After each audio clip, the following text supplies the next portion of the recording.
God knew I was strong enough to go through it. And it's my mission to now help other people go through it. I've done my work. If I left tomorrow, I'm good because I would go out with peace. And that's what's important to me. You're listening to Guards Down.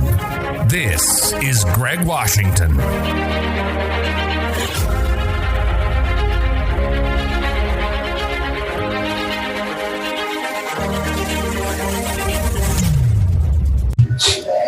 Okay, ready? 3, 2, 1.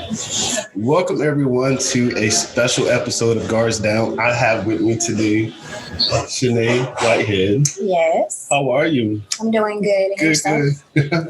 Doing excellent. This is our first in-person podcast that I'm hosting, and so it's new for both of us. So, of course, the show is about how different cultures deal with trauma and grief, and so I wanted to talk with you from your own personal experience and also being a clinician on trauma and grief.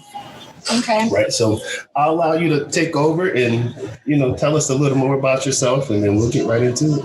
Okay. So basically, I'll start off. I've been in the mental health field for almost 15 years now.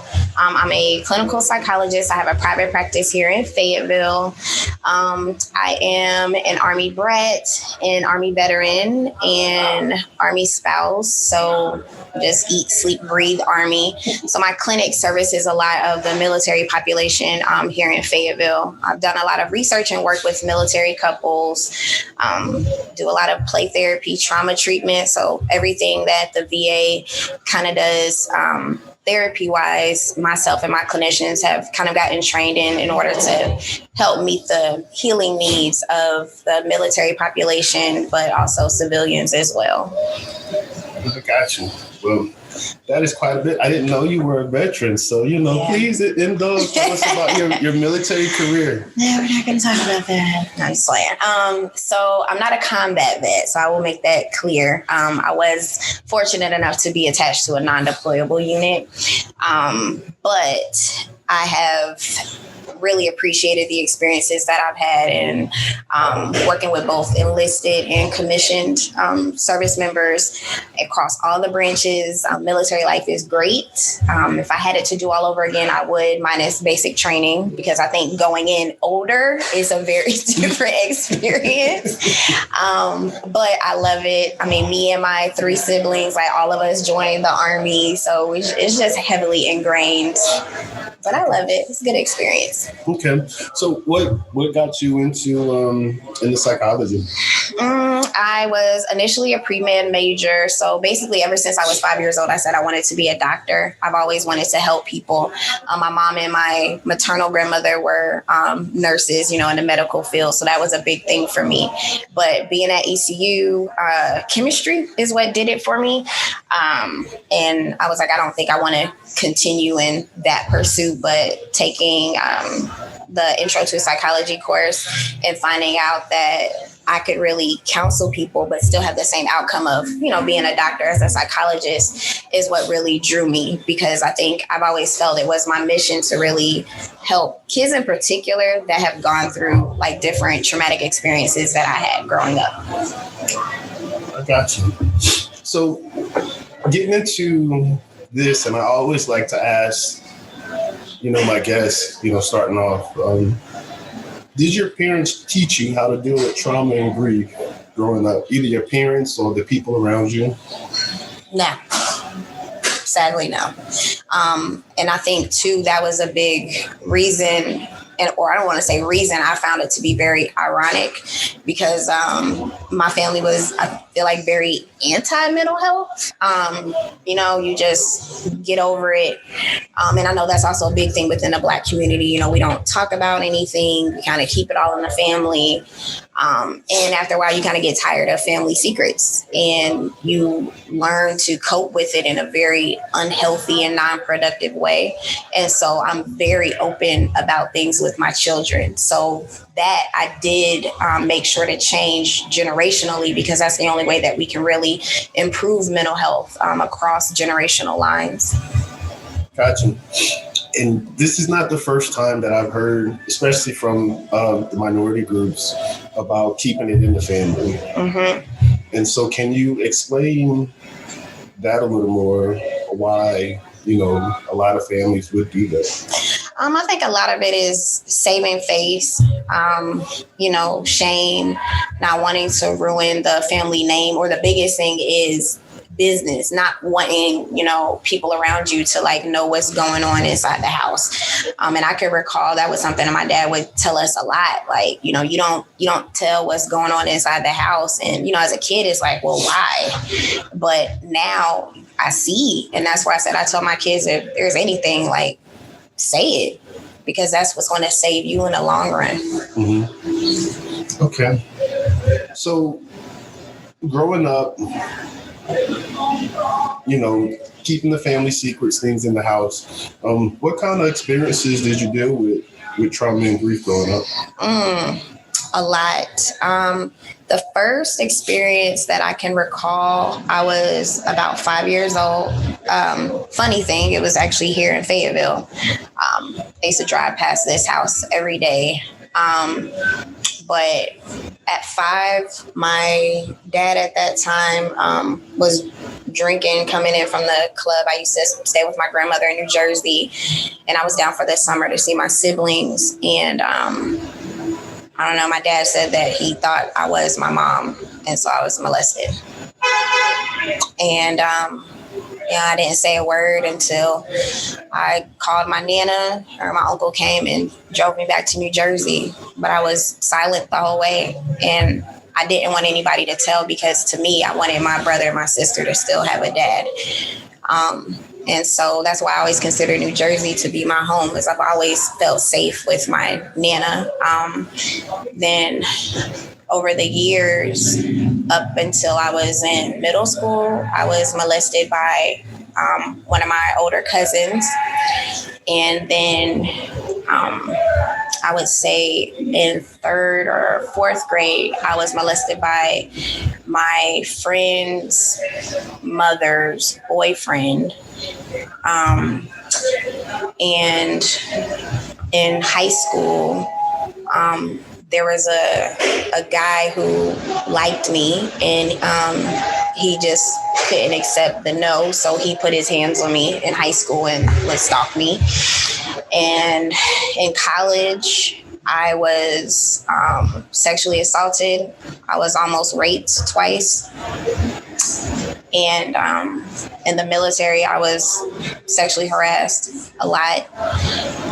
And in my adult life, I was physically abused by my son's father. And I also endured physical and psychological abuse in my marriage, which is why I'm getting a divorce now. That is a lot to unpack, lady. It is. A whole lot. So just to go back from the first incident, because I feel like that plays a major role in a person's coping, right, and how they deal. Yes. To be 5 and to have that kind of awareness of not to tell because you want your brothers and sisters to have a father, around.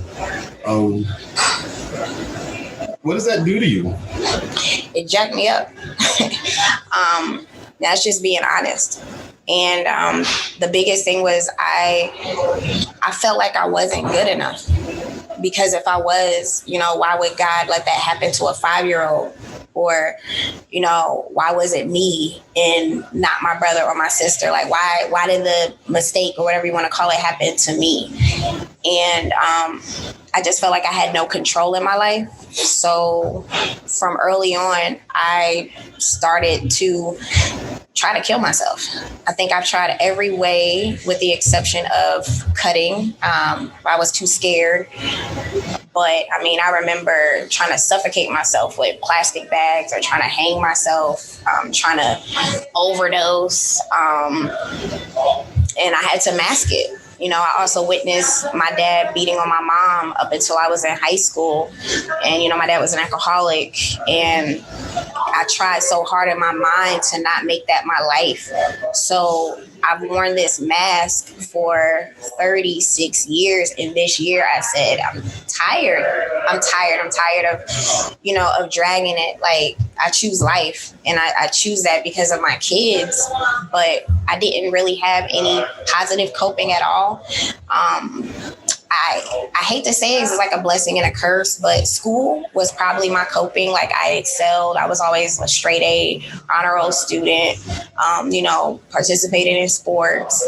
And then after school, it was like work. Like, I've always put so much of myself into my job, but I realized emotionally it hurt me in relationships because I had this fear of becoming attached because I've been hurt by people that should have never hurt me. Mm-hmm. Now, I know that a lot of the times it's usually the people that are closest to you that hurt you. And so how do you, one, defend against that, and two, build resilience so that it doesn't? That is a good question. And I think I sat on that most of my life. It was for a period I blocked out everything. And then it was a sexual behavior psychology class at ECU, and everything came back. Like, because we had to write about all of our sexual experiences. And I thought that was like really good. But for me, my question was always, how are you supposed to forgive the person that hurt you if you have to see them every day?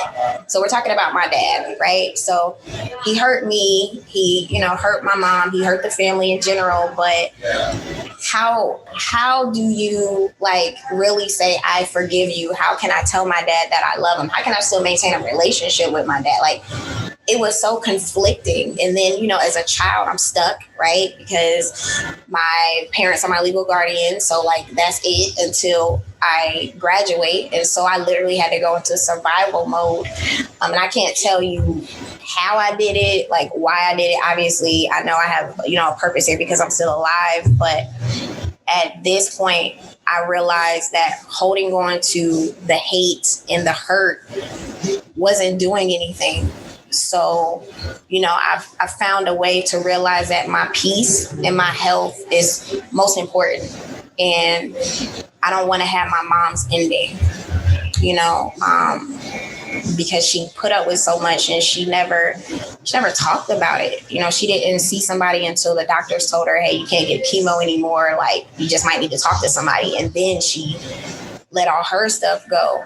And I don't want to have that ending. Like, that's just very, very important for me to be able to enjoy my life and have my peace while I'm here. And if I didn't forgive the people that hurt me, I would be in that, that same situation. And I don't want that. Got you. So you bring up a very good point of holding on to the hate and the hurt. So from childhood to adulthood, let's talk about coping, what you had to learn as a child to what you had to adjust to as an adult to be able to have a healthier you. I think the biggest thing is control. I mean, I know we throw out a lot of times, like, hey, I have control issues, which I do to a certain extent, but I've learned to realize that you can't control everything. So, if I were to get on the phone right now and say, hey, Dad, I really forgive you. I'm always going to love you and da, da, da, da. I can't control his response to me, but I can control doing what I need to do to obtain that healing for myself, regardless of how he responds. And I think when I was younger, I didn't really realize it. So I allowed him, my husband, like other people in my life, to control me because I was so focused on, I want them to feel what I feel. And the reality is that doesn't make any sense. Like, even if they were in the same situation, they're not going to respond like I did.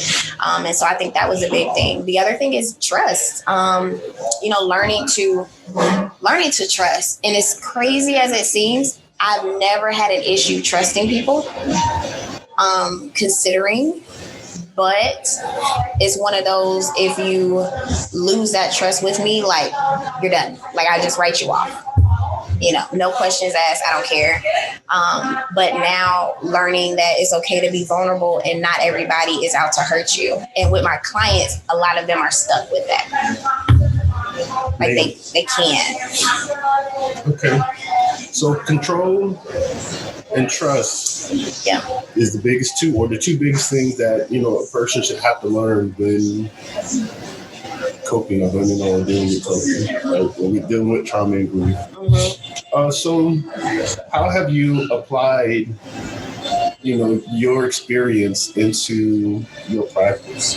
The biggest thing is that, I tell everybody, like I said earlier, I'm not a combat veteran, so I don't know what it feels like to be on the battlefield, but I know what it feels like to take away some of the negative thoughts, a lot of those negative emotions, to blame yourself, to blame others, to blame the world. Like, that part is something that I feel like if you are a victim of trauma, we all can relate to that. But like I tell everybody, it's taking my clients from being a trauma victim to a trauma survivor. And that is when I say that, you reach a state of healing. And that's my mission, because I believe that everybody deserves happiness. It's going to look different because we all have different life experiences. But we stop ourselves. Like, a lot of people don't realize how much power our mind has. It could destroy us and it could do wonders for us. But again, it goes back to that control. We forget that we have control over our emotions, and thoughts are just thoughts. They're not real. Mm-hmm. And so, like,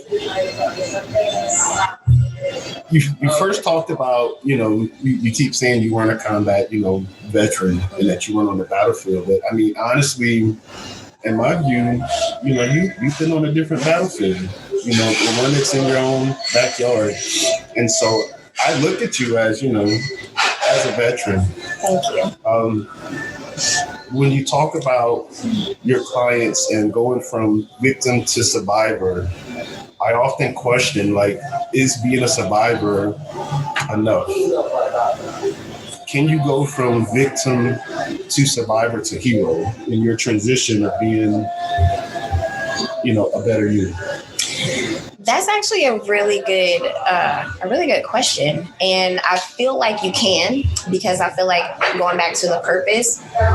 So not everybody is going to have that outcome, but there are going to be a lot of people that have endured trauma whose mission is to be the hero, to then kind of pass that along to others. Because, at the end of the day, we impact change, but we all have to kind of be on the same playing field and have the same mindset to be able to do that. Gotcha. Okay.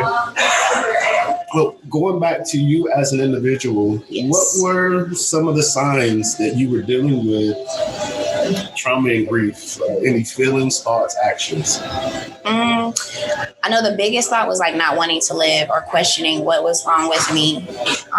Looking back, I realized that I was depressed most of my life. So just feeling sad, feeling worthless, feeling guilty, like I did something wrong. And then, oh my God, if my mom was here, she would tell you I've been like a walking stress ball my whole life. Like, she's like, you worry about everything. So that, I was like, okay, this can't be normal. Like, you're losing sleep. You feel like you can't turn your mind off because you're just in your head. Yes, worry about everything. And I'm like, this can't be normal. Like, what is wrong with me? And then, there were more physical signs. So, like, for example, self-disclosure here. Again, this is the stuff that they don't like to talk about. But so, like, I was potty trained on time, right? But there was like bedwetting accidents up until I was like 10. And that wasn't normal. Or my mom, like, after the fact, like, she would question, like, because I think it was when I was pregnant with my son and I got my first exam, and the doctor said that I had scar tissue. And she looked at me and looked at my mom and was like, you want your mom in this room? And I was like, I don't know what you're about to say. And she said, you have a lot of scar tissue. Like, have you been sexually abused? And I was like, and that's when I had to tell my mom, and so there's that piece. And then my mom was like, oh my God, it makes sense. Like, you used to have so many yeast infections when you were younger, like, and I never knew why. And so that's where, like, when I said in the beginning, my first memory is 5. I don't know if anything happened before. I know when I was in therapy back in like 2014, like that therapist had told me she felt like I probably had some earlier trauma, but I told her I didn't want to go there. Like, I was good. I was good with what I knew. Yeah. So you bring up a great point, and it's around, the body keeps the score. And I always talk about this book, that called The Body Keeps the Score. Mm-hmm. And it's so fascinating because, not just the book, but your body actually keeps the score. And so when you talk about, your mind saying, okay, at 5 is your first memory that something may have happened before, that just takes me back to, my experience where I don't remember like a lot of my college and even younger years in the military. And so it's kind of like, your mind is doing something to protect you. Right. But your body still keeps the tally of all the trauma and grief that you've been through. So, physically for you, it's the scar tissue. And so for, different people, that's either holding in the anxiety and the stress and whatnot. So let's talk about the mind and the body when dealing with trauma and grief. It's a lot. Like, I don't feel like a lot of people really understand the connection between the two. So when we talk about GI issues is a big one. So affecting your GI tract, stomach cramping, constipation, diarrhea, just anything not really regular, headaches, migraines. And a lot of people don't realize that holding on to a lot of stuff manifests into what we've now seen an increase in over the years, autoimmune disorders. So our body basically attacking itself. And, even then that's still new. There really aren't any cures for anything. But a lot of chronic pain, like there's a huge connection I've seen with a lot of people that have experienced trauma and feeling chronic pain. Like it's just big. Okay, so we talked about the mind, we talked about the body. When it comes to you, like I want to go back and talk more about your relationship with your mom and your suicide attempts. Okay. Right. So let's talk about, the relationship with your mom. So this home is supposed to be a safe space. Wouldn't you agree? Yes. Right. And so when trauma or traumatic event or experience happens at home, how should one get through it? And so, just kind of talk about that through, your own experience. And with that, I would assume that, your mom would have been your other safe space to talk to. Good assumption, but no. And so it's interesting because I learned as I got older why my mom wasn't affectionate, why she couldn't be emotionally available. So my mom too has a trauma history. So I didn't know that my mom was sexually abused as a child until I was like 27. And I was like, oh, wow, that would have been great to know, like 20 years ago. Because again, I questioned myself. So in knowing that my mom had a similar experience, I feel like would have not made me feel like the weirdo of the family. And then my mom's father passed away in her arms when she was 18 years old, and she never grieved him. And, when I was older, like questioning, like, what is wrong with my mom? Like, if my dad is doing all of this extraness, like, who stays? Like, why? And so again, going into the field that I am, I was able to reframe like, wow, she was searching for, a way to fill that void with her dad. So she stayed with my dad. because that's better than having nothing, regardless of how he treated her. Growing up, I didn't understand that. So I will admit that I hated both of my parents. Just gonna throw that out there. I did. I felt like I couldn't be close to anybody. Nobody could meet my needs. So I attached to my Nana, which is my mom's mom. It was like we had a great like mother-daughter relationship. And then my mom's brother, my Uncle Tracy, he became my father figure. So as a child, I'm creating my own maternal and paternal figures in my life because I know this is what I need. And in doing therapy, like with a lot of cases I find where kids have endured trauma, I have to teach parents that that's what these kids are doing. These kids are smarter than what people think. You know, they hear and see everything. But when a child does not get their needs met, they desperately try to find that for themselves. And that's what I did. And so like they didn't know about any of the suicide attempts. Like nobody questioned anything. And when I tried to bring stuff up, it was like, because I did try to confront my dad when I was in high school, and it was like, I don't know what you're talking about. Or my mom would just be silent. And I get it. She sacrificed her own emotional well-being so we could have, but I would rather go out here to struggle, be at the bottom of the barrel, and have had my parents divorce than to have continued to grow up in what we grew up in. Gotcha. And so you part I would like to talk about when dealing with, trauma and grief is that experience of a person would rather stay in a bad situation versus having nothing. Yes. And so let's kind of open that up a little bit because, I always look at, I play chess a lot. And so, you essentially always have 3 moves in chess, right? And so, and for y'all that don't play chess, you need to play so that you can learn, because I'm not going to go into it. But accepting what's there, going back to the hurt or to the person that caused the hurt and pain versus doing something different. Yes. Why is it that people are more so prone to go back or stay in these traumatic or painful situations? Again, I think it's better than having nothing. Like, nobody wants to die alone. And I feel like as a society, we almost kind of stigmatize single people to a certain degree. It's like you have to have somebody, but the reality is you don't. You need to be okay with yourself. And it's funny because when I was at ECU, I remember we were taking my sister back to UNCP, and I had just wanted to have like a heartfelt conversation with my mom. And I asked her, like, why did you stay? And she looked at me and she started crying, which my mom never cries. And she said she lost herself. And I didn't know what that meant, but I held on to that. And in my marriage, I've been able to look back and say, I lost myself.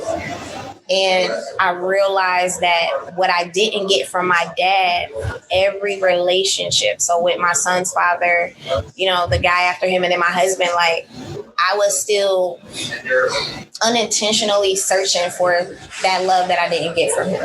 So I attracted who? My dad. And it's crazy, but that's why I tell people don't sleep on Sigmund Freud, because he knew what he was talking about.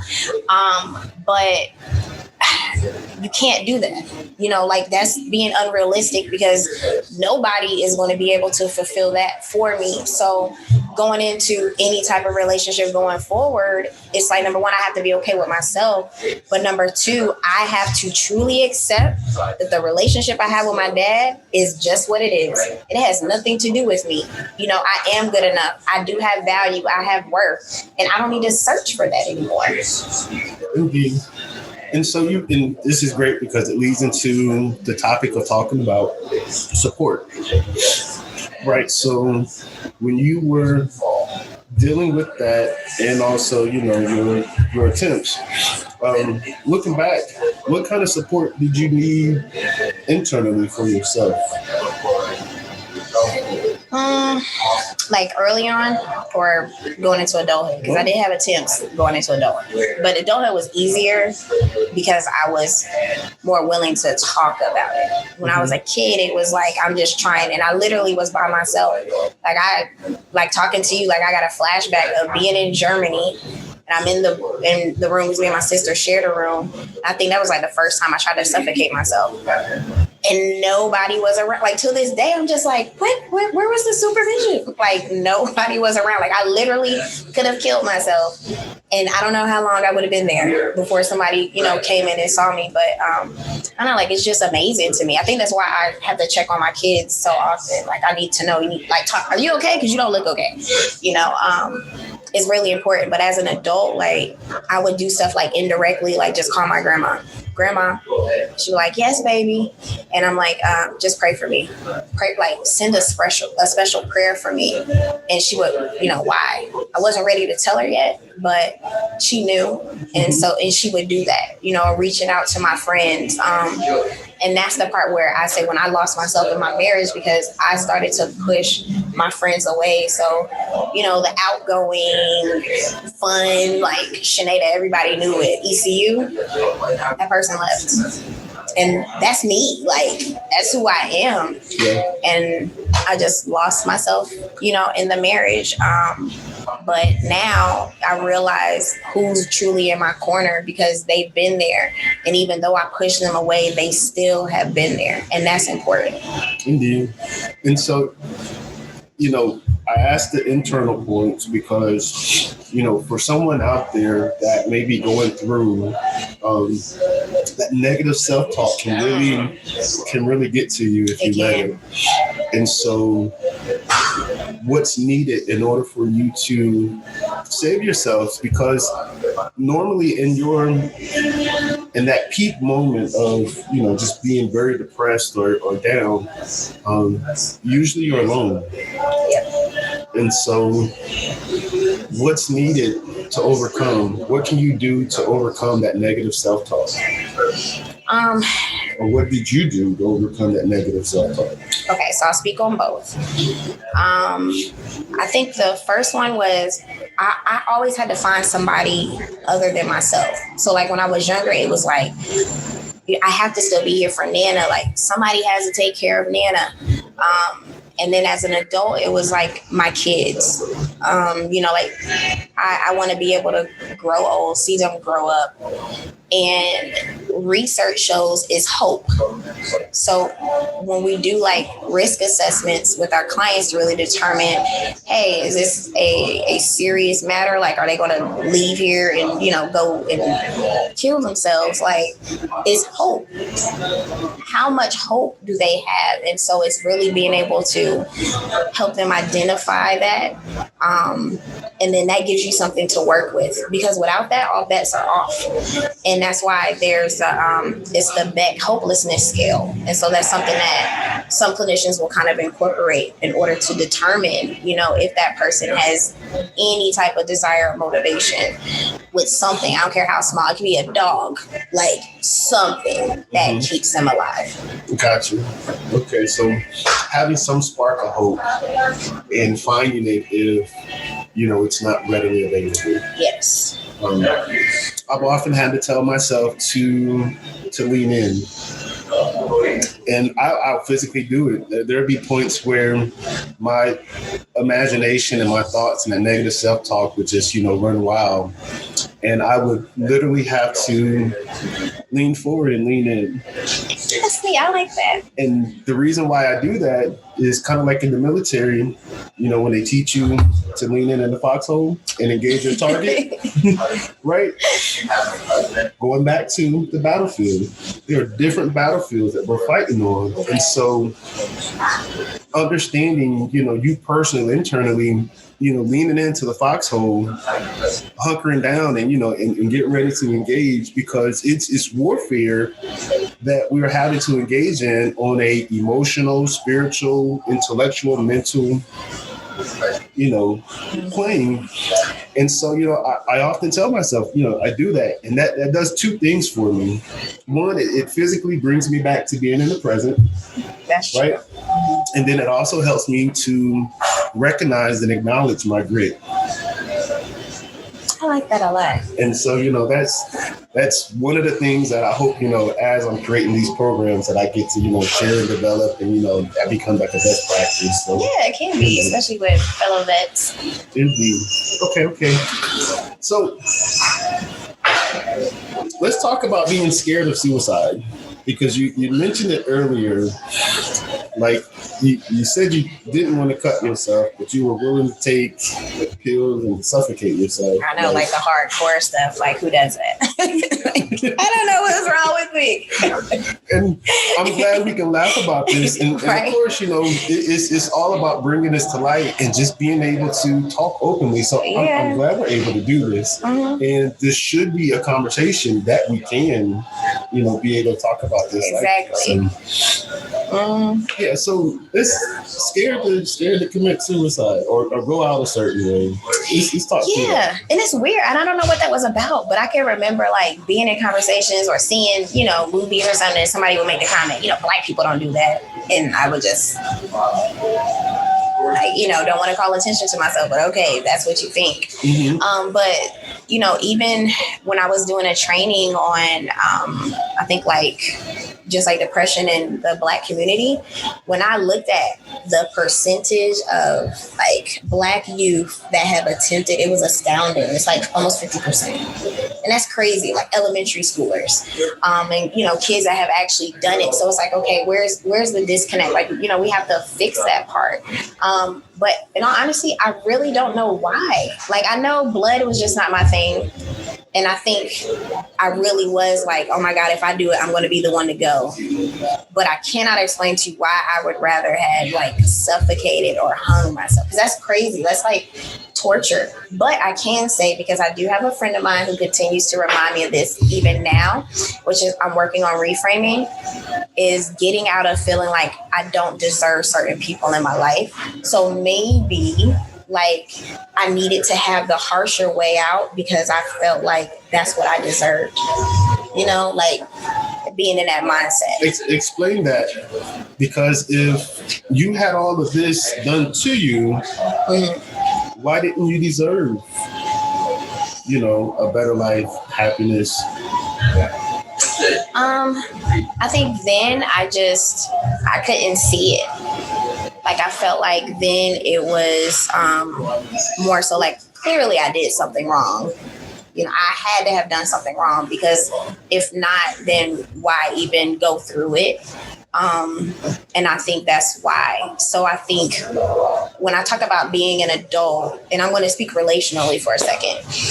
So when I've had good guys, guys that I know have been probably perfect, we have a great marriage now, I pushed all of those people away.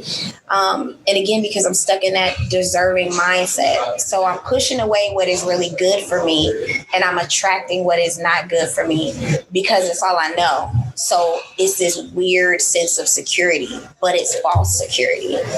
But I'm afraid of what the good really looks like. And like I said, that's something that I've gotten better at over the years. But even now, I'll find myself oh, I didn't think I deserved that, but okay. I got you. Okay. This is really good. So this false security, and I'm glad you gave it a definition, right? Because if you can define it, we can put a game plan towards it and we can overcome it. That's true. Right? And I strongly feel like that. And so false security, dig into that real quick. Dig in. I think it's this okay, first of all, I'm gonna say that Disney just screws up women, right? We think that there's just gonna be this Prince Charming and then life is gonna be great, and then you end up in certain situations and you're this is not what I signed up for. So when it's false security, it's we have these crazy, sometimes unrealistic expectations, and we end up settling for things that we typically would not, because we're creating this goodness that really doesn't exist.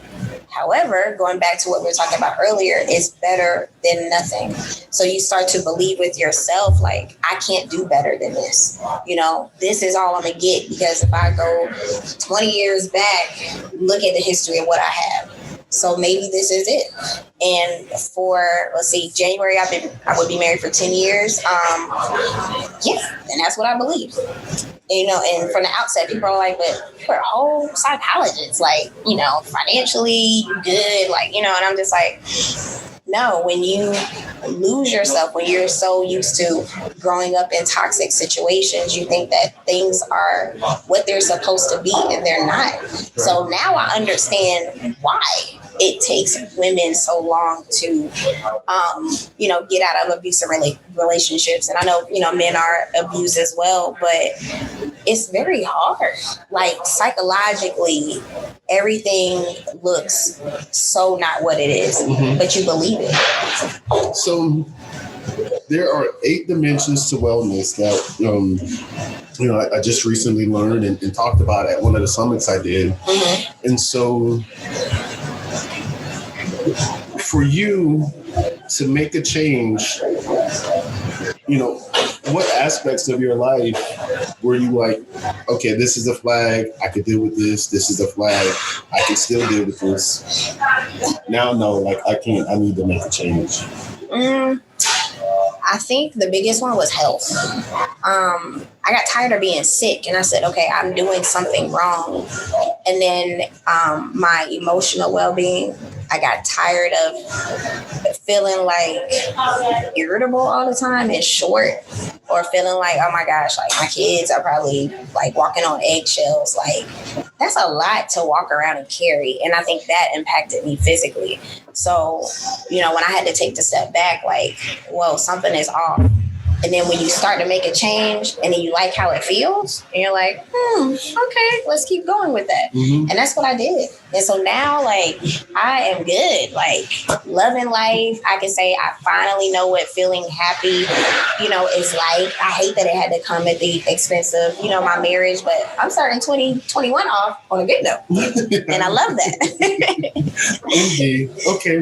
Okay. So we talked about trauma. We talked about, thoughts and feelings of what a person goes through. And we talked about support internally and externally. Let's talk about making amends, forgiveness. Ew. Right. So that old cliche, hurt people hurt people. Yes, it's so true. Oh my gosh. This has been a lifelong journey. I do not want anybody to take away that forgiving is easy, because it's not. And I think I used to be one of those people. Like I said, I've been in and out of therapy over the years, worked on like forgiving my parents, and it's like forgiving this, forgiving that. But I can honestly say it wasn't until recently, and by recently, like this morning, that I have truly forgiven the 2 men in my life that hurt me the most. My dad and my husband. So I'm gonna tell you what I did. So I am really big on, if I am being transparent and open, I don't need to be cut off. And I made videos and I sent them to them both with the disclaimer, this is for me. I don't need you to respond. I really don't care if you don't want to look at it. That's your choice. However, I am getting it out of my system. And when I can say that today I have truly forgiven them both, is because when I replayed the videos, I saw my change. So the video started off extremely emotional, like bawling, and then once I hit, like, you can see the core of what I needed to say, I shift. My whole demeanor is different. I'm sitting more upright. Like, I own it. I'm stronger. And the tears are gone. So by the time I get to the end, it's like, I'm good. I said what I had to say. All right, bye. And that made me feel really good. And I'm just like, so for me, forgiveness was a process, but I shed my final tears today. I have no reason to cry anymore. Regardless of what their response is, I'm going to sound like a butthole, but I don't care whether they respond favorably, or, respond oppositionally. I don't care, because now I know I've been good enough my whole life. I've been put in the most craziest of situations because God knew I was strong enough to go through it. And it's my mission to now help other people go through it. I've done my work. If I left tomorrow, I'm good, because I would go out with peace. Mm-hmm. And that's what's important to me. Indeed. And so I like this aspect of forgiveness, because you're doing it for yourself, yes, not for the other person. Yes. And so when you say I don't care, that resonates, because forgiveness is, of course, a journey. It's an everyday, thing. Mm-hmm. But it's for your own internal peace. So I like how you did that. Yes. Now, the part that I really want to get into is the act, right? So for you made the video, you opened up and you shared and you forgave through that. I've done exercises where, with the life coach, they say, okay, well, right, your transgressions, what frustrates you, or what you're dealing with the most. Mm-hmm. Write it out on this paper and tie it to a balloon and let it go, or throw it in the fireplace and burn it. Yep. Write letters, yes. Right. Mm-hmm. Write this letter. And so it doesn't have to be something that it has to, be a two-way street where the other person has to come back. It just needs to be something where you're allowed to release. Yes. And I think for me, I had done that and it was still bothering me. So I was like, but I know with the two people I'm dealing with, we can't sit in a room as much as I would have liked to sit and have a conversation. It wouldn't happen. And so again, I'm not giving anybody that energy. So I have to do what I have control over and to get my point out. And like I said, they don't have to watch it, but I did it for me. Gotcha. Okay. So let's talk about what keeps a person going. What keeps you going? So understanding that you had suicide attempts and knowing that this negative self-talk is going to be there. You spoke on it a bit earlier, talking about hope. What keeps you going when it comes to not wanting to go back to what's comfortable, that hurt that's comfortable, or going down that road of, thinking about committing suicide? I feel like now I've learned to better appreciate life. And I say that, and there's too much out here to experience. And I think traveling and being out in nature, we just took a girls trip to Vegas and we went out to the Grand Canyon, and it was something about being out there that just resonated with me. And I have not been the same since I got back from that trip. I'm not nature. The most outside is, going to the field. I don't camp. So that was it. But it was something about being out there in that canyon and just the air and the scenery and, looking at the Colorado River. And I'm just like, man, God created all of this. And there's so much more that I want to, to go out and see. And I'm just like, I want to give this to my kids, literally show them the world. And so it's if I'm not here, what am I enjoying? Because I don't know what the afterlife looks like. You know what I mean? So it's while I'm here, why not take advantage of that? Because there's so much beauty in the world and it's just so peaceful. Indeed. And I'm glad you brought that point up. I like to describe it, heaven on earth. Yes. Right? So not knowing what happens after we die, but just being able to have a peace knowing that you're a good person, is first and foremost. Mm-hmm. And so I say that because that can be applied to any religion or culture. Right. But then the other part is while you're living, to be able to enjoy these very special moments with people in these special places that have been naturally created. Right. And so, yeah, yeah, I'm telling you, I felt like such a hippie when I was out there. I was like, but I'm loving it. Indeed. Okay. So, we're getting ready to wrap up. Let's talk about when to make a change. Most people wait until they're in their darkest hour. Yeah. That's true. To make a change. It's true. And I've seen a lot of my clients do that, and I feel bad because I'm like, who wants to go out like that? Mm-hmm. And I'm just so selfless. Like, I'm like, but I want better for you. But, they have to want better. I think for me, it was my daughter. My daughter, Zoe, she's 9. And oh my gosh, she's just like as smart as a whip. And it was really hearing her repeat stuff that like she's witnessed with me and my husband. And, like for her to say, and this is like in recent, so like, past couple of months where she's like, Mom, whoever you're with next, like, I want you to be happy and I want them to respect you and not put their hands on you. And then it's like, I have to eat it. And she looks just like me. So it's like looking in the mirror to yourself. Exactly. And so it's like, crap. So now I have to own it. And so, that was another reason why it's like I had to leave, because I'm like, look at how I turned out.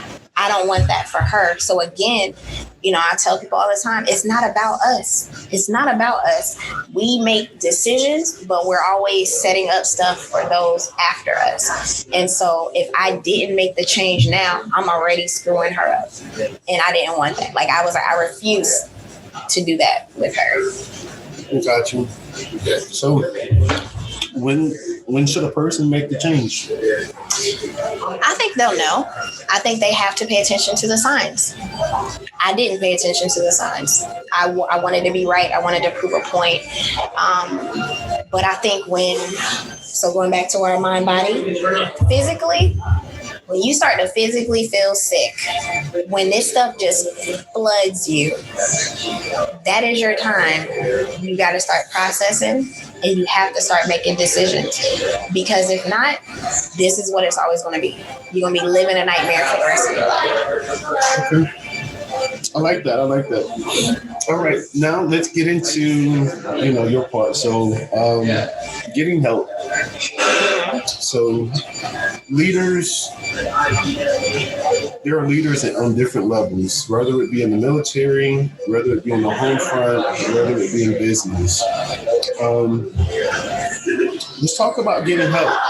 Do you think it matters that your counselor or your mental health professional looks like you, race, gender, or background? Do you think that helps make the treatment more effective? Honestly, I feel like it doesn't. And I say that because if you're just really genuine and you care, people are going to naturally kind of gravitate towards that. And as long as you can validate what a person has experienced, that's huge. So like with my first therapist, so my therapist now, she looks like me. We have a lot in common. It's crazy. She's like, you're the younger me. You can do it. But my first one, it's a little old white lady. And I was still in the Army. And I remember coming to the office. I was like, where did military one source send me to? Like, what is she about to, do? And it's so crazy. She had no trauma, with the exception of her divorce. And she was so like, hua. I mean, like, if I was shut down, if I would want to leave, she would like, no, Shanae, I'm not doing this with you. We're not doing this today. And yes, ma'am. But she ended up just reframing my whole life. Like, I learned so much from her and I respected her so much. I had modeled my therapy style after her, when I'm dealing with my clients. And I tell them all the time, we don't have to be the same color. I've had plenty of special forces guys, Rangers, Delta Force, like whoever, strongest of the strongest, sit on my couch and I made them cry. I don't want to say I made them cry because that sounds like a bully. They cried on my couch. But because again, I think I get the size up because of course I don't look my age, right? I look like I'm about to be 40 soon. Right. Nobody thinks I'm a doctor. And we're not going to tell anybody that you sitting on some pillows. Yeah, that part. I'm a fidget, y'all. But yeah, no, like I get the whole, again, just like I did with her. What are you going to do? Or, this professional, just well-off, white guy. Like, what is this little black girl about to tell me about my life? But it's not about that. It's about the commonality and the fact that I ensure to let them feel heard, to make them feel important, and to give them that safe space. So if you can set that up, I don't care if you're black, white, brown, yellow, or orange, you can reach the person. But that's what makes, I feel like, me different from like a textbook clinician, which is like, oh, PTSD, hold on, let me find that manual. Okay, we're going to start. Nobody wants that. Yeah. No, and I mean, and to those hardcore badasses out there, it is okay to get emotional. Yes. Oh my gosh. Like, I know we train to be it, but you're also human, so you got to give yourself a chance to be human. Yes. And the only way to be able to process what you've been through is to allow yourself to go through all of those different emotions that come along with dealing with trauma and grief. Yes. So, in closing, what advice would you give your younger self? Oh gosh, that was such a good question.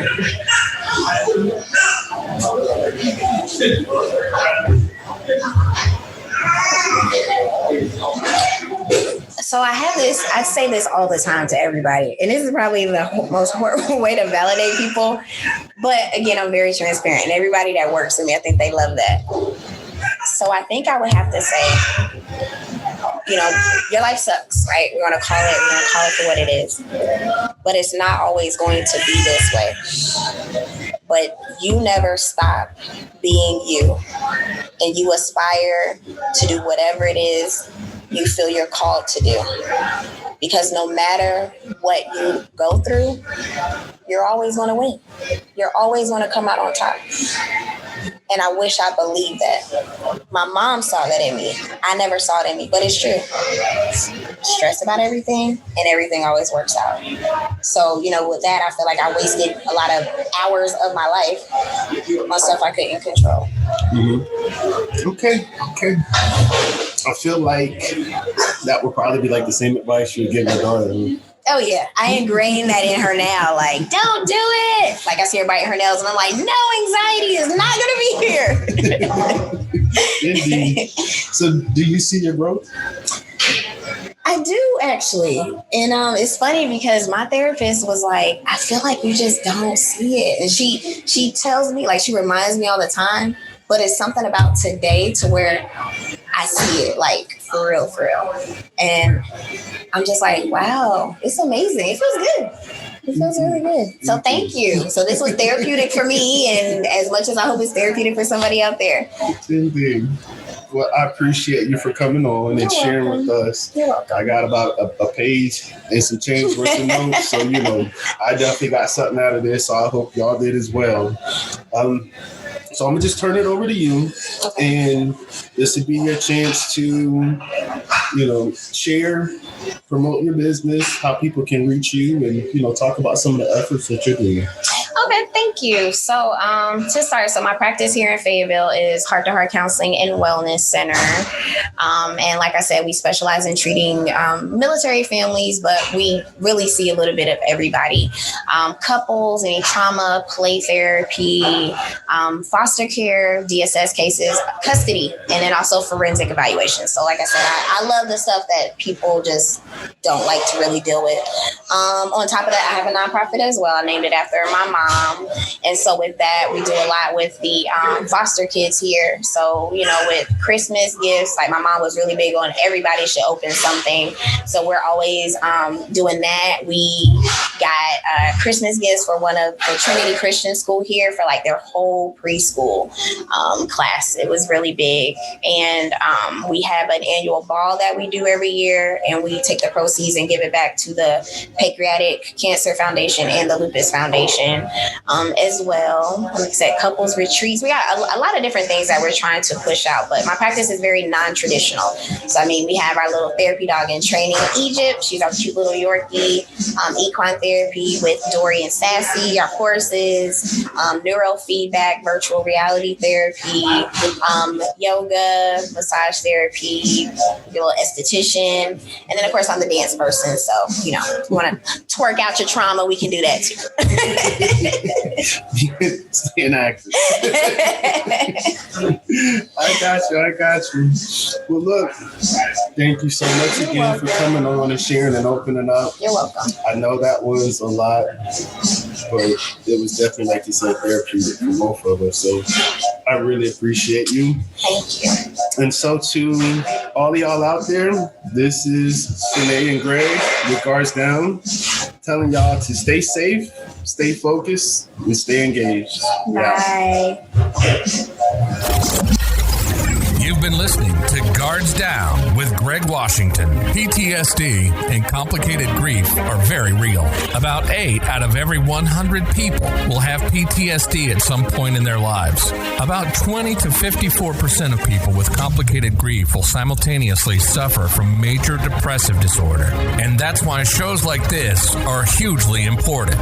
Raising awareness for PTSD and complicated grief. Thank you so much for listening. We hope you've gotten some useful and practical information from this show. We'll be back soon, but in the meantime, hook up with us at guardsdown.com.